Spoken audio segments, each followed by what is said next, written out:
We finally have another long-awaited iceberg. I know you guys absolutely love these videos because you request them to me non-stop. So today I am finally coming back at you with another one. And if you haven't guessed by the title, today we are going to take a look at the Instagram iceberg once again, like all of the other icebergs. This is one that I have compiled myself. Here it is. Have a quick look before we go through it. I want to give a trigger warning for this one as we are going to talk about some pretty disturbing topics as, we venture further down this iceberg, so you have been warned. But basically we're going to talk about the really tame things at the top and the really gross and disturbing and upsetting things at the bottom. So you guys know how an iceberg works. I don't really think I need to explain it. So without further ado, let's just get straight into this iceberg.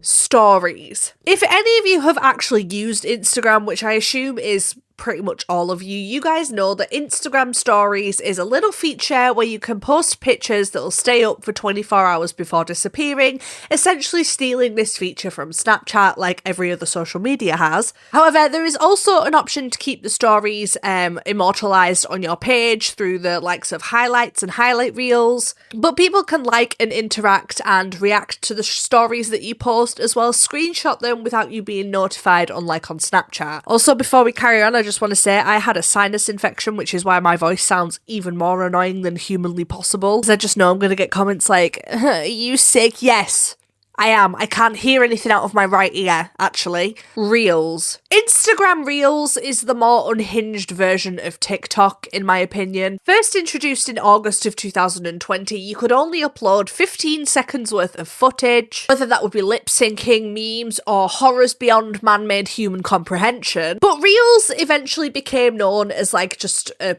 recycling content farm. People would just take TikToks and then re-upload them to Instagram. However, the thing is with Reels, they are absolutely notorious for graphic and disturbing content, and now I believe you can upload about 10 minutes of content, I believe. I could be wrong on that, but when I went to upload a reel the other day that was over 3 minutes, it actually let me upload it. So who knows? Not me. But no one turns around and goes, guys, I need to film an Instagram reel today. You film a TikTok and it just gets uploaded to there anyway. Private accounts. Private accounts are just accounts that basically you have to accept the follower for them to see what you post. These have been a thing for, I think, for as long as Instagram's been around. It's just to prevent stranger danger from people that you don't want seeing your posts. However, that won't help if people screenshot it and then post it elsewhere or, slag it off. But many people actually set their accounts to private as the default because they, worry about stalking concerns, harassment, and data awareness. But of course, whether it really works or not, I guess is up for debate. Instagram Live. Similar to every other social media platform, Instagram also has a live feature. I feel like this one is one of the first ones as it was introduced back in 2016. And as you can imagine, the appeal was right away because everyone wanted to feel like they were on iCarly. Hi. Hi. How are you? I'm good. What's your talent? I'm singing.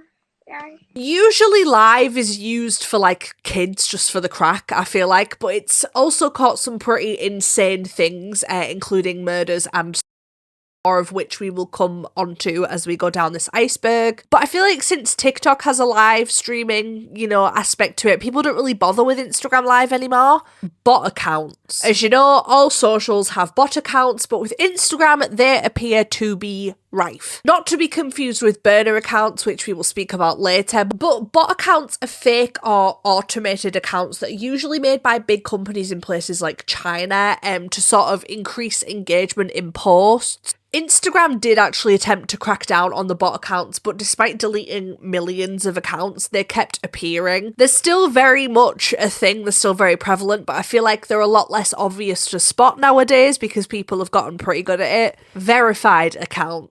Verified accounts, that's right, I'm using the finger quote now, are accounts that have blue ticks by their name, which back in the day used to actually mean something. For example, if you came across a celebrity that would have a blue tick on their name, it would mean that they were verified and it was their real account and you weren't talking to like a fake account or a fan account or something of that nature. It's a way for fans to know that it's really you, right? But it actually became a problem when people started to receive emails. This was a thing on TikTok as well, for people to be like, click this link and you'll be verified, and they'll put their information in and they actually get the account like taken away off them because it's a scam. But then in 2023, Meta, the guys that, you know, run Instagram and Facebook, introduced a paid verification service allowing users to actually buy the check mark. Because back then, having the blue tick used to mean something. You know, it used to mean that you'd made it in life, but today you can just buy it. So what's the point?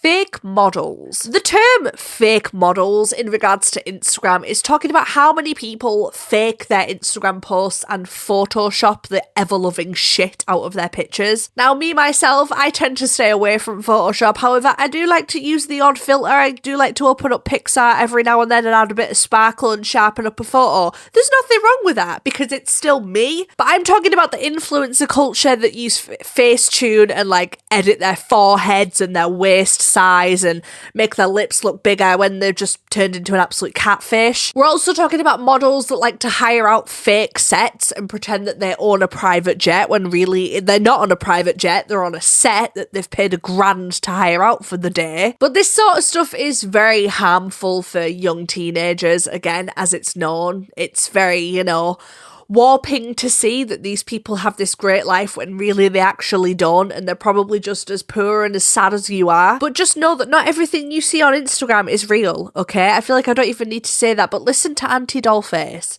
Buying followers. Okay, fine, I'll hold my hands up. I used to do this when I was 13, 14. I used to buy followers on my old Instagram account that I got locked out of because I used to buy followers. But if you don't know, buying followers refers to like a different app or application service where you would give them money and you can buy followers. But of course, going back to previously, you're not buying actual followers, you're buying bot accounts. But back then when this was a big thing, follower count on its own was enough to like attract brand deals and, you know, get a bit of clout on there. Many influencers, businesses, and even public figures have quietly used these services, leading to accounts with huge followings but very low engagement.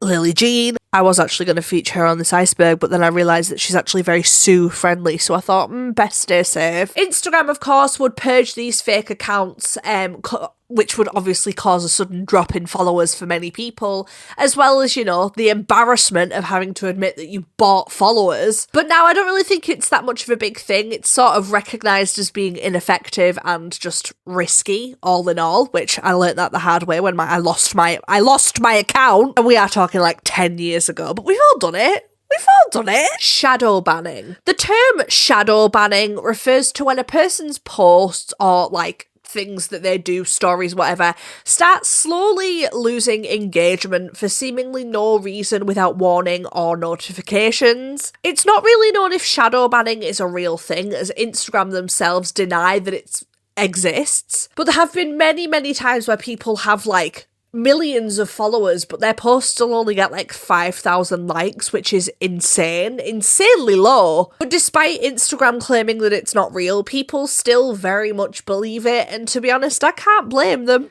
Fake giveaways. Fake giveaways were a big thing in like late 2010s, and this was around about when people were doing giveaways every other week on like YouTube, Instagram. It was a thing. You'd never win them, but it was a thing. But people started to realise that these giveaways were a quick way to, you know, gain followers, boost engagement, and, you know, get a little bit of people coming into the page. So people would advertise money, makeup, trips, products, tag 3 friends in this post, put it on your story, and there you go, you've entered the giveaway. I'd say about 7 times out of 10, the majority of them would be scams. The giveaway would simply end without a winner being announced, and in others, a fake winner would be used, or rules were just quietly changed. Of course, then you'd have the more malicious giveaways where people would use these to collect personal information, like credit card details, bank card details, things like that. And unfortunately, giveaways are still a pretty big thing in Instagram culture, so these are still very much around. These still very much exist, so be careful. Meme pages. Would it really be an Instagram iceberg without mentioning the absolute clusterfuck that is meme pages? Instagram does have some absolutely goated ones, I'm not gonna lie.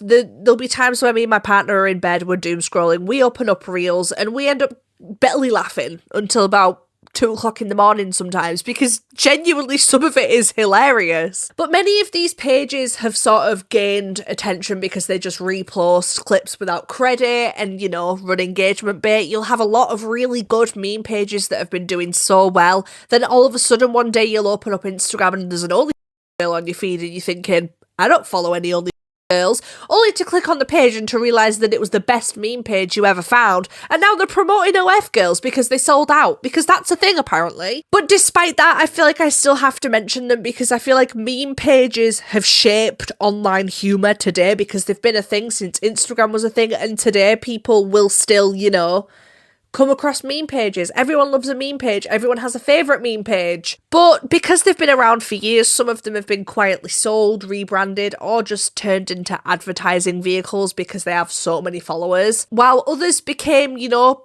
political or scam promotions or drop shipping ads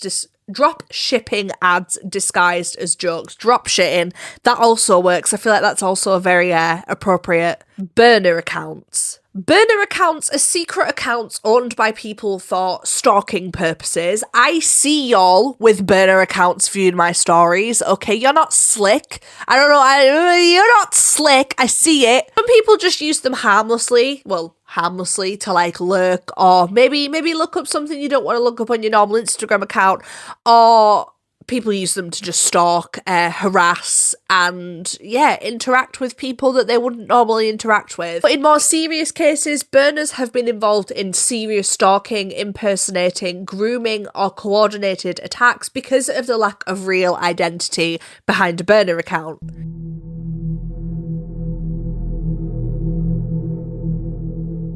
Fetish content. Would it really be an Instagram iceberg without talking about the absolute rife amount of fetish content on there? No, it would not. Tell me why I be scrolling and all of a sudden I just get furry content or someone wrapped up in a plastic bag with the air being sucked out of it, and people in the comments are just laughing at it or gooning about it.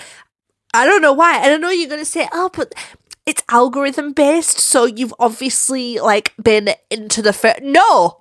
I haven't. I promise you I haven't. But fetish content has existed on there for quite some time as creators began to, you know, push the boundaries, because, you know, it's technically not nudity and it's could be seen as not being, could be seen as being art, so it avoids being taken down. But this content began to like extend out of the niche audience and like appear on the explore page and like on reels and stuff, which is how I end up coming across it. And of course I have to then share it with my friends, which is why I get recommended more of the videos. Okay, I understand that, I get it. Instagram does periodically claim to crack down on this type of content, but does it?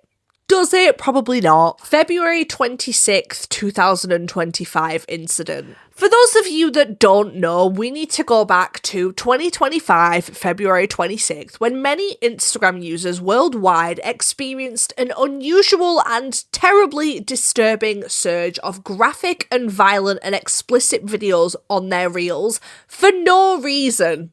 For no reason whatsoever. For some reason, people began seeing clips of real-world death, accidents, and other sensitive content that they haven't, like, interacted with before or, like, engaged with. All of a sudden, it would just appear in their reels. The reason that this happened, apparently, allegedly, is because of a technical error in Instagram's recommendations algorithm. Now, I don't really know how it fucks it up that bad, but what do I know? Meta said that the issue was fixed shortly afterward, and the company issued a formal apology stating that the content should not have been recommended and that the problem has since been resolved.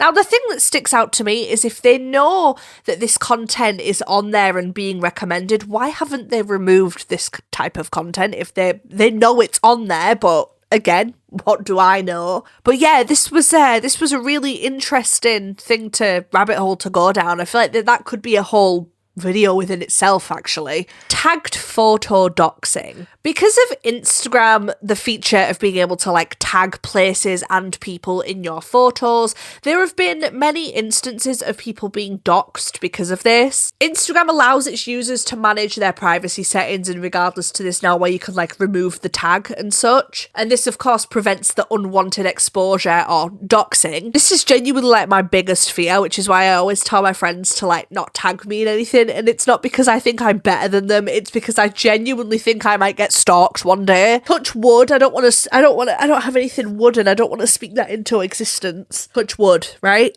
World record egg. Beginning in January 2019, an Instagram account was created called World Record Egg, and it basically set out on a simple mission, and that was to be the most liked photo on Instagram. This whole thing was created by a British advertising executive in an attempt to beat the world record, which at the time was held by none other than Kylie Jenner. And this photo of an egg, just a brown egg, normal plain brown egg, nothing special, nothing exciting, actually reached over 60 million likes, and it got exactly what it set out to do, and it was the most liked photo on Instagram up until December of 2022, when it was overtaken by Lionel Messi's post celebrating Argentina's World Cup victory. However, following the initial success, the egg began to crack in a series of posts, culminating in a 2019 Super Bowl commercial for Mental Health America. The campaign used the egg's fame to raise awareness about the pressures of social media and essentially ended up doing something really good, so it wasn't just for no reason. So that's good to know. Well done them. Spongebob. Yeah. For some reason, some of the funniest meme formats at the moment, for me anyway, is people creating YouTube poop style videos of SpongeBob but turning it into... I know that sounds crass and I know that sounds childish of me to say, but there's something about these videos and the way that they're done. They're not done in a way where it's like AI generated or like fancy editing. It's literally just someone opened up like Microsoft Paint and like edited these videos, warped the picture a little bit to make it look like Squidward was having an affair with SpongeBob Bob and Patrick at the same time, all using shots in SpongeBob.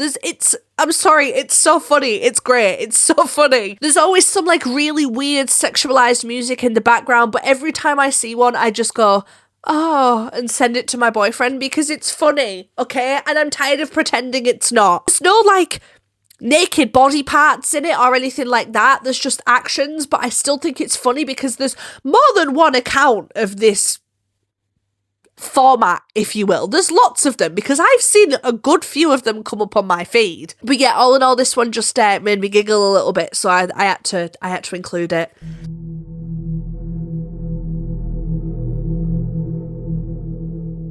Fake AI models. Now, of course, due to the rise in AI, there are so many fake Instagram models that keep appearing, especially on my feed. For those of you that don't know, if you're scrolling on Reels and you come across a girl and it's just a format of a normal TikTok, but you'll see in the video something is just not quite right. And then you go to the page. This page will have like 5 posts, but it's got about 8,000 followers. Where have those followers come from? And then you click on the videos and you realise that this is in fact an AI girl. This isn't a real girl. This is a fake model pretending to have a personality, pretending to have a mother and a father, pretending to show what they look like when they were a child. It's fucking disturbing. There's one that stuck out to me and it was a model that had vitiligo. Now, if you don't know, vitiligo is the, I don't know how you explain it, but it's basically where have less pigmentation, so a lot of people that have darker skin will have lighter patches. But there's one girl that supposedly has vitiligo and she doesn't, because it's perfectly down the middle of her body, which isn't the case with vitiligo. That's not how it works.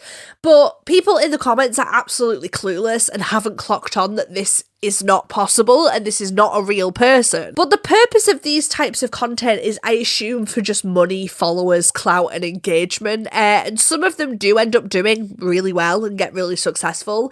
Like Lil Michaela, who was a thing back in the day, but some of them, of course, end up flopping. But yeah, next time you're on Reels, just double check. Make sure that girl's real. Phone number leaks. Phone number leaks on Instagram refers to where users' phone numbers were exposed or accidentally or unpurposely posted to Instagram. There's been many cases of this happening to celebrities where someone will get hold of their number, they'll post it on Instagram, and they end up getting doxed. There's also an issue where, because you can link your phone number to your Instagram account, that it's been like leaked and doxed that way. But yeah, be careful. Don't share no phone number to Instagram. Smart Schoolboy 9. Oh, this is one that I feel like is still very prevalent to this day, but for those of you that don't know, beginning in 2024 or 2025, not that long ago, Smart Schoolboy 9 became an internet bogeyman after Nick Crowley, YouTuber, goated video, I highly recommend you go and watch it, did a video exposing this absolute weirdo. And basically, Smart Schoolboy 9 created Instagram accounts pretending to be a school-aged child where he would post heavily edited photos of himself, dressed in a child's school uniform, often wearing white face paint and red lips, and like showing off his like lunchbox. It's really, really freaky. This would then take it a step further because this guy would also interact with other children online, and he claimed that the account was run by his parents. It wasn't. This was a grown-ass man. He also supposedly had a history of following real-life school children home in his local community in England. And of course, because this grew massively in popularity, people sort of, endorsed in a little bit of vigilantism. Oh my god, I can't speak.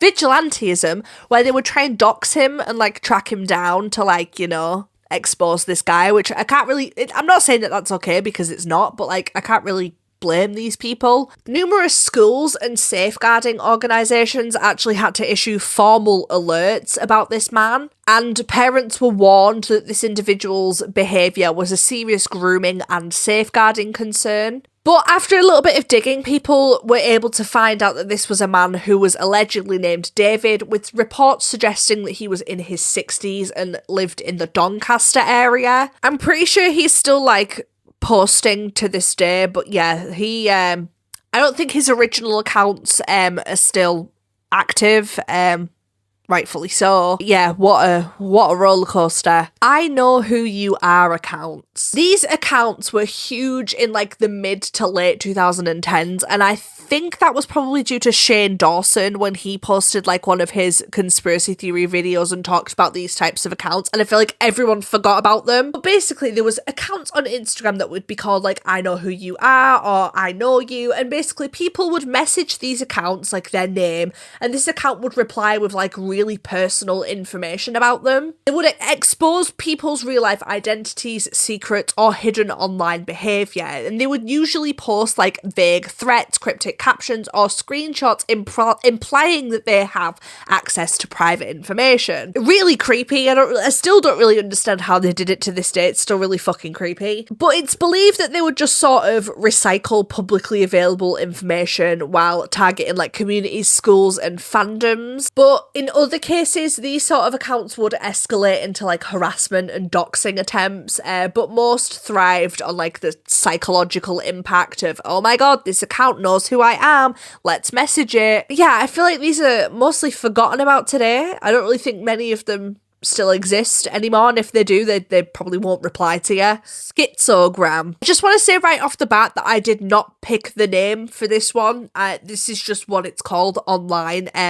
The term, schizogram is very demeaning and stigmatizing to people that actually suffer from schizophrenia, so I apologise if me using this term has upset you. That's not my intention. I just want to make clear that that is not the term that I have picked for this. This is what it's called, which I don't agree with, but I don't know anything else to call it. But schizogram is a term used to often describe Instagram accounts of people that usually come up on Reels where they're very clearly undergoing some sort of episode or mental health breakdown. These people usually come up in very clear states of paranoia, delusion thinking, or you know, strange beliefs. There's one that I keep getting of a older lady who is very clearly like convinced that the government is coming after her, and she's very upset and always very distressed. And people have sort of taken these videos and turned her into a little bit of a meme, which I don't agree with. That's a little bit gross, not gonna lie. But the thing is, these are very common as well, in the sense of people,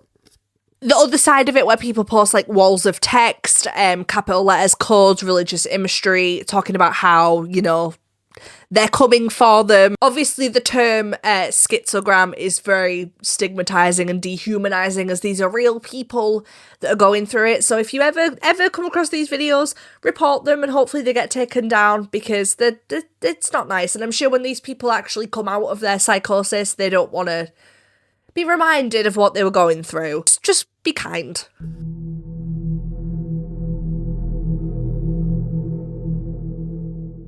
Dead bodies posted. There have been many instances on Instagram of dead bodies being posted on there. One of the most well-known ones is, of course, Bianca Devins, who was killed by an incel, and because this was posted on the incel forums and, you know, places like that before it was, you know, reported, incels took it upon themselves to post the photo of her body and tag her in it. So there was one point where all of her tagged photos on her accounts were her body, and the photo is forever ingrained in my head because it's heartbreaking. But luckily, the kinder people on Instagram were able to flood the tagged photo section with like really pretty pictures of like unicorns, rainbows and stuff, just to sort of drown it out. And eventually Instagram did crack down on the photos. But despite saying that, they did take their sweet time in removing them and banning the users, which is why it was able to go on for so long. But of course, this doesn't stop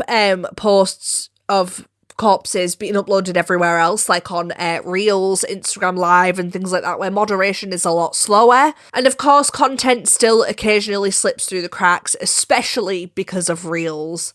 Side rant, my camera literally cut out halfway through. After I just filmed the one about, I don't know, dead bodies being posted, my camera cut out. I finished the video and then I realised that my storage was full. So now I've had to re-record the ending of this and, you know, carry on with this. So don't ever say that Dollface doesn't love you guys, because she does, okay? Kim Kardashian robbery. So as most of you guys know, in October of 2016, Kim Kardashian would actually be robbed in Paris. During Paris Fashion Week, where she would be, you know, her place of where she was staying would be broken into by armed men, and millions of pounds worth of her jewellery would be stolen. The reason why this is being mentioned on this iceberg is because the burglars actually used Instagram to sort of track Kim Kardashian's movements. They were able to, like, you know, see where her location was, see what jewellery she was wearing, see what her movements were of that day in real time. The group of men, later dubbed the Grandpa Robbers because of their age, allegedly tracked Kim Kardashian through her social media activity, where they were able to enter her apartment disguised as police officers,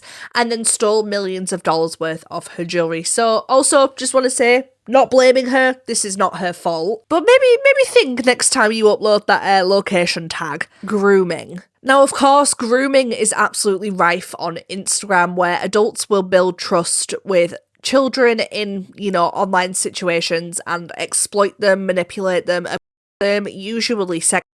Predators will use story replies on compliments and model opportunity messages to sort of try and entice young people into speaking to them. Also, what I noticed was lots of predators will target children on Roblox and then get them over to Instagram. I don't know why, but I guess that's a common one that they like to use. But of course, once the conversations turn questionable, they then get photos of the children, which can then be used into coercion and blackmail. Grooming has always been a central part of Instagram's safety criticism, as Meta has attempted to introduce measures to sort of prevent it, but despite that, documented cases still continue, and advocacy groups argue that enforcement is inconsistent, and I absolutely agree with that. Just be careful when you're on there. Don't reply to the messages that you don't know who they're from. It's not worth it. The Lovely Peaches live stream incident. The reason why I've included this one out of the many of them that there actually are is because this one included a minor. So for those of you that don't know, Lovely Peaches is a lolcow who is known for very erratic behaviour online, trolling, as well as disturbing claims involving her own baby.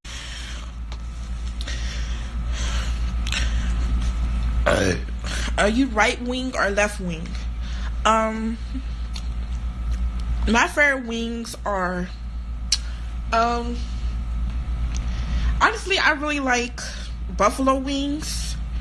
I don't like spicy things. But because of this, her live streams were closely watched and widely shared because she was so erratic. People couldn't work out if she was, in on it or if she was genuinely all there. But basically, Peaches would go on live with a minor. They were like the screen sharing one where they weren't together, but they were together on live, if that makes sense. And they would, join this live stream, this girl, and Peaches would flash a poussée to the child. Hi, Kayla. Hey, how you doing?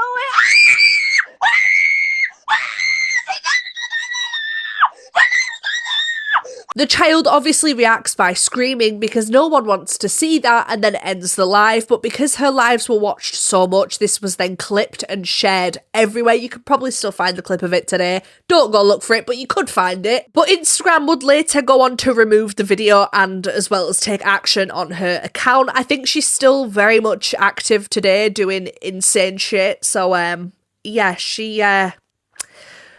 she's something. AI minions. Of course, in 2024 to 2025, people would take graphic videos such as the Christchurch shooting or real-life murders and put a very low-budget AI minion filter over it. You'd see minions in war zones or committing crimes or fetish-adjacent situations or speaking in distorted AI voices when really you were actually witnessing someone dying. Of course, these videos were made due to shock value, and that was why they ended up going insanely viral. But they would frequently be posted by faceless accounts running dozens of pages all at once. Of course, the videos wouldn't be removed because the AI that looks over the graphic content wouldn't know what it was watching. They would just think it was minions, when really we know that's a video of someone being decapitated. So lots of these would slip through moderation, meaning that they would be up for way longer than they should have been. But I think now the majority of it has been cracked down on, as I've not seen these for a hot minute and I want it to stay that way.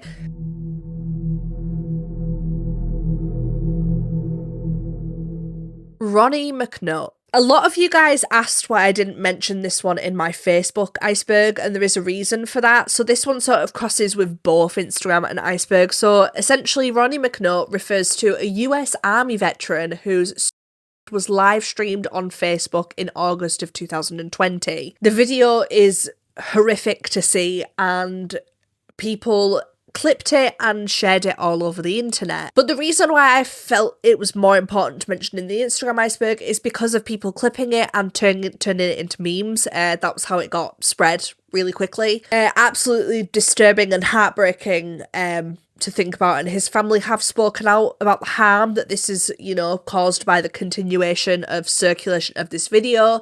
So again, referring to being kind before, if you come across anything like this, report it. Cartel videos. Just like real life murders, videos from actual cartel footage have also been shared on Instagram, showing executions, torture aftermath, threats and armed displays. These videos have been a thing for a while, but since Reels has been sort of introduced, they've been more rife than ever before. Usually these videos originate in Mexico or Latin America. They began to be reposted by like gore and shock accounts, which, gauges the audience. Meta and Instagram have claimed to attempt to remove graphic and violent content. However, does it really work? Who knows, because we're still seeing it. But this is something that has been raised, repeatedly about real world graphics and graphic and violent content being shared through algorithms. Streamed murders. Of course, due to the live stream feature, there's been many cases of people being murdered on Instagram Live. And these will, of course, get clipped and then spread to other social medias like Telegram,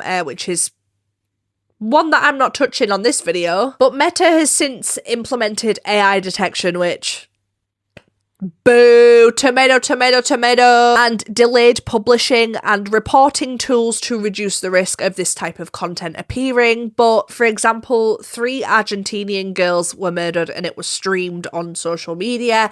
They had about 45 views before it was actually taken down. So this is something that does very much happen and still slips through the cracks today. Brian Koberger. Of course, Brian Koberger, the man responsible for the Idaho 4 killings in Moscow. He's responsible for the death of Kaylee Consalves, Madison Morgan, Xana Kernodle and Ethan Chapin, all of which 21 and 20 respectively. But before committing the horrendous crime, he actually followed all 3 of the girls on Instagram. Suspect allegedly contacted one of the female victims repeatedly in the October, roughly 2 weeks before the killings. This is what the People reported. They didn't name the girl that he was contacting, but it was one of the 3 girls, and they added that the unidentified victim did not respond to any of his messages, and it's unclear that if she had even seen the messages from Brian Koberger herself. Of course, as we know, Brian Koberger finally admitted to what he had done and is serving a lifetime in prison, rightfully so. That was the final entry on this iceberg. I really hope you enjoyed this video, and if you have any other video or iceberg requests, don't be shy, let me know, as these are one of my favourite ones to research, as I could spend 3 days in a row researching these. I love them. I feel like this one was a little bit shorter though, so I do apologise. I was doing it in a rush. I've just got back from London and I felt like my other video got age restricted, so I was trying to rush to edit this one because I'm going away this weekend again. Oh my god, my life doesn't stop. It's chaos. But I also want to say that our podcast is now up and running again with me and my partner Tobias. We talk about history cases with a little bit of true crime in there as well, so if that's something that you'd be interested in, please go and check it out. We're having so much fun actually making the videos, so yeah, it would mean a lot if you went to see what was going on down there. The links are in the description. Oh, and another thing, I've also revived my TikTok. I've started a whole brand new series over there, so if that's something that you're interested in, again, go and check it out. I'm having so much fun bringing it back to life. But if you would like to follow me on any of the social medias, the links are down below in my link tree. I highly recommend you follow me on Instagram, as you see the ins and outs of my daily life, and you can contact me over there if you have any video request ideas. But once again, thank you so much for watching this video, and if you would consider subscribing, that would also be great. But if not, that's also fine, because regardless, I hope to see you in the next video. Stay safe.